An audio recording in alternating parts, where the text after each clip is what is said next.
नमस्कार, मैं हूं रंजीत झा। बिल्किस बानो केस में बड़ा खुलासा हुआ है और यह खुलासा आपको हैरान कर देगा। बिल्किस बानो के 11 दोषियों को कैसे रिहा किया गया, इस संबंध में फाइल सुप्रीम कोर्ट तो लगातार मांग ही रहा था और सुप्रीम कोर्ट ने गुजरात सरकार के टाल मटोल वाले रवैये के कारण फटकार लगाते हुए कहा था कि अगर आप हमें फाइल नहीं दिखाएंगे तो हम इसे कोर्ट की अवमानना मानेंगे और गुजरात सरकार के खिलाफ अवमानना का केस भी चलाएंगे।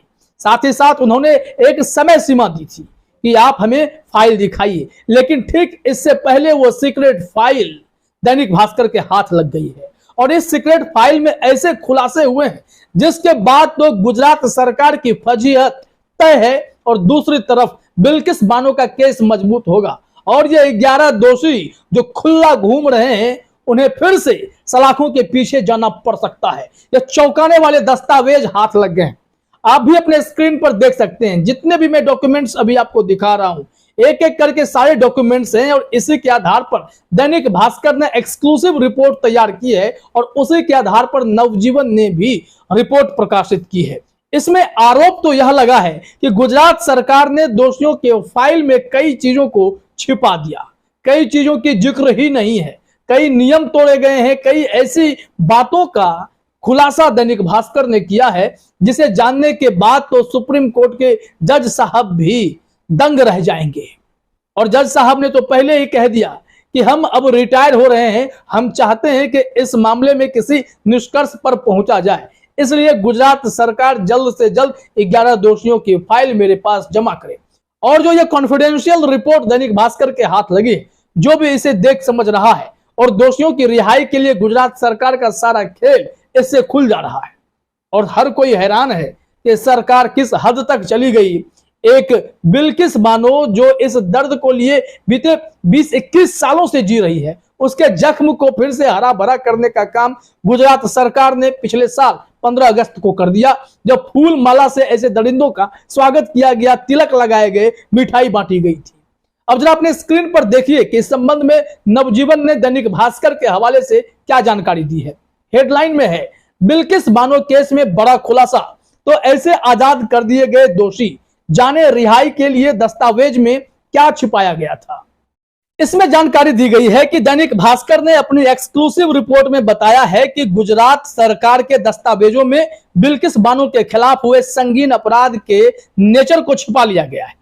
रिपोर्ट के मुताबिक बिल्किस बानो की 3.5 साल की बच्ची को पत्थर पर पटक पटक कर मौत के घाट उतारने, एक दिन की एक बच्ची के कत्ल और गर्भवती बिल्किस बानो के सामूहिक बलात्कार जैसी डिटेल्स का जिक्र दस्तावेज में है ही नहीं। इस घटना में एक नाबालिग लड़की के साथ गैंग रेप भी हुआ था। दस्तावेज में क्या कहा गया है आगे देखिए। फैसले की कॉपी के अनुसार गोधरा में कार सेवकों से भरी साबरमती एक्सप्रेस गाड़ी जलने के बाद सांप्रदायिक दंगे हुए। पीड़ित और उनका परिवार हिंसा से बचने के लिए रणधीकपुर गांव से दूसरी जगह जा रहे थे। उन पर हिंदू भीड़ ने केसरबाग के जंगल में हमला कर दिया। इस दौरान पीड़ित के साथ रेप हुआ और दूसरी मुसलमान औरतों की हत्या हुई है, यह जानकारी दी गई है। अब इसमें सवाल यह उठता है कि इन सारी बातों में वो इंपॉर्टेंट पॉइंट क्यों छिपाया गया, क्योंकि रेमिशन पॉलिसी के तहत फिर जो है उन्हें रिहाई कैसे मिलती।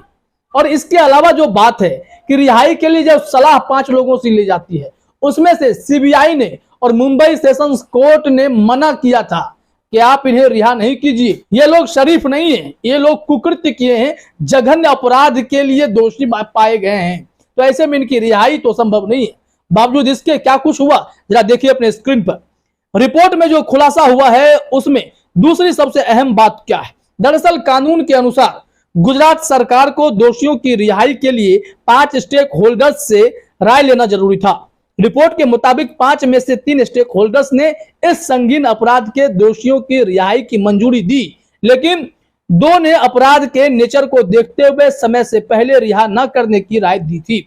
5 स्टेक होल्डर्स में पहला सुपरिटेंडेंट ऑफ पुलिस, जहां की विक्टिम यानी बिल्किस है, और दूसरा इन्वेस्टिगेशन एजेंसी यानी सीबीआई, तीसरा डिस्ट्रिक्ट मजिस्ट्रेट, चौथा जिस कोर्ट ने सजा सुनाई और 5वां स्टेक होल्डर वह है फिलहाल जिस जेल में दोषी बंद थे। अब इस मामले में जरा देखिए सीबीआई और मुंबई सेशंस कोर्ट ने टिप्पणी क्या की थी। बावजूद इसके यह सरकार वोट बैंक के चक्कर में शायद वोट बैंक के चक्कर में इन्होंने इन लोगों को रिहा करवा दिया। इसमें बताया गया है, superintendent of police special crime branch CBI ने दोषियों की रिहाई न होने के पक्ष में राय दी थी। सीबीआई ने अपने जवाब में कहा था कि अपराध इतना गंभीर और कुत्सित है कि बिना किसी दया के हम इस मामले में अपनी ओपिनियन नेगेटिव देते हैं। सीबीआई ने कहा था कि अपराधी को समय से पहले रिहा नहीं किया जाना चाहिए। वहीं मुंबई सेशन कोर्ट ने सरकार के नियमों का हवाला देते हुए कहा कि हत्या और गैंगरेप के संगीन अपराध की सजा काट रहे कैदियों को आजीवन कारावास मिला है।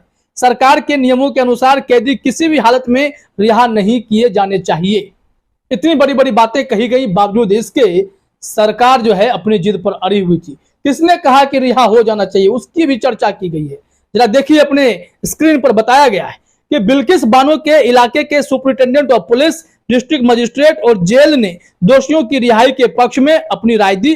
गौर करने वाली बात यह है कि एक दोषी जिसका नाम राधेश्याम शाह है, उसकी रिहाई के लिए डिस्ट्रिक्ट मजिस्ट्रेट ने भी सिफारिश नहीं की थी। दैनिक भास्कर के खुलासे से कई गंभीर सवाल खड़े हो गए। इतना गंभीर मामला है और सरकार इन 11 दोषियों के फूल और माला से स्वागत करवाने के लिए बेचैन हो उठी। और 15 अगस्त को जिस दिन लाल किले की प्राचीर से प्रधानमंत्री नरेंद्र मोदी महिलाओं के सम्मान की बात कर रहे थे, ठीक उसी दिन इन लोगों को रिहा कर दिया गया। और बाहर आपने सबने देखा कितनी किरकिरी हुई, बावजूद इसके सरकार को कोई फर्क नहीं पड़ा। सुप्रीम कोर्ट की अवमानना ये लोग करते रहे। अब जरा आते हैं, दैनिक भास्कर के भी कुछ पॉइंट्स को देखना जरूरी है। वो डॉक्यूमेंट्स, वो दस्तावेज और अहम बातें जिसके चलते यह खलबली सी मची हुई है कि बिल्किस बानो के दोषियों की रिहाई के लिए गुजरात सरकार ने कितना बड़ा खेल किया है। भास्कर एक्सक्लूसिव, कोर्ट सीबीआई का ऐतराज, फिर कैसे रिहा हुए बिल्किस के दोषी। 44 बार नियम तोड़ा, जुर्माना भी नहीं भरा। कॉन्फिडेंशियल डॉक्यूमेंट्स में खुलासा। ये जो कॉन्फिडेंशियल डॉक्यूमेंट्स है, ये हिला देने वाला है। दैनिक भास्कर ने इस मामले में लिखा है कि इस डॉक्यूमेंट्स में 11 ऐसी टेबल्स हैं जिन्हें आधार बनाकर दोषियों को रिहा किया गया है। हमने इन टेबल्स और पूरे डॉक्यूमेंट्स को गहराई से पढ़ा तो पता चला कि दोषियों की रिहाई को लेकर ये दस्तावेज खुद ही कई सवाल खड़े कर रहे हैं। ये दस्तावेज सुप्रीम कोर्ट में वो आधार बन सकता है जो बिल्किस के पिटीशन को मजबूत ही करेगा। इसमें जो और महत्वपूर्ण बात है वो भी देखिए कि 11 कैदियों को उम्र कैद और 6,000 रुपए के जुर्माने की सजा सुनाई गई थी। यह रकम भले ही छोटी हो, लेकिन कैदी इसे नहीं चुकाता है तो इसे उसके एवज में कुछ महीने या साल की सजा काटनी होती है। दस्तावेज में जुर्माना ना देने का जिक्र है, लेकिन इसके एवज में उन्हें क्या सजा मिली ये नहीं है। साथ ही जेल में व्यवहार पर इससे क्या असर पड़ा ये भी नहीं है। सुप्रीम कोर्ट ने सख्त टिप्पणी की थी। 2 मई को दस्तावेज मांगे थे, फाइल्स मांगे थे, वो सीक्रेट फाइल्स जो अब दैनिक भास्कर के पास है उसमें जानकारी दी गई कि सुप्रीम कोर्ट ने 2 मई की तारीख देते हुए कहा था, सवाल यह है कि क्या सरकार ने अपना दिमाग लगाया, किस आधार पर यह फैसला लिया गया। आज बिल्किस है, कल कोई और हो सकता है। राज्य को समाज की भलाई के लिए कदम उठाना चाहिए। क्या इस तरह के मामले में सरकार को दस्तावेज दिखाने से छूट दी जा सकती है? ऐसे जघन्य अपराध में छूट पर विचार किया जाता है, तब सार्वजनिक हित का ध्यान रखा जाना चाहिए। सुप्रीम कोर्ट की बेहद गंभीर टिप्पणी हुई, बावजूद इसके गुजरात सरकार निश्चिंत है। वो तो पहले ही बोल दी थी कि हम इस फाइल को नहीं दिखाएंगे। बाद में जब सुप्रीम कोर्ट सख्त हुआ तो इन्होंने फिर बहानेबाजी की कि वो गुजराती में है, उसे पढ़ेंगे, रिव्यू करेंगे, फिर हम आपको दे पाएंगे। और फिर आप जब देखिए कि गुजरात सरकार के पास जो फाइल है 11 दोषियों की, उसमें जो दस्तावेज हैं, दैनिक भास्कर ने उसे अच्छे से पढ़ लिया है और उसके बाद ऐसे ताबड़तोड़ खुलासे हुए हैं, जिसके बाद यह सवाल उठता है कि आखिरकार इतने सारे नियमों को तोड़ने वालों को रिहाई मिली तो मिली कैसे? क्या यह महिलाओं का अपमान नहीं है? तो देखना होगा आने वाले दिनों में जब इस मामले में सुनवाई होगी और जस्टिस जोसेफ रिटायर होने से पहले इस पर कोई निर्णय लेंगे तो वह ऐतिहासिक होता है या फिर गुजरात सरकार के हक में ही फैसला जाता है। क्या बिल्किस बानो यूं ही तड़पती रहेंगी? इंतजार करना होगा। फिलहाल इस वीडियो में इतना ही। आप सभी का हमसे जुड़ने के लिए बहुत बहुत धन्यवाद।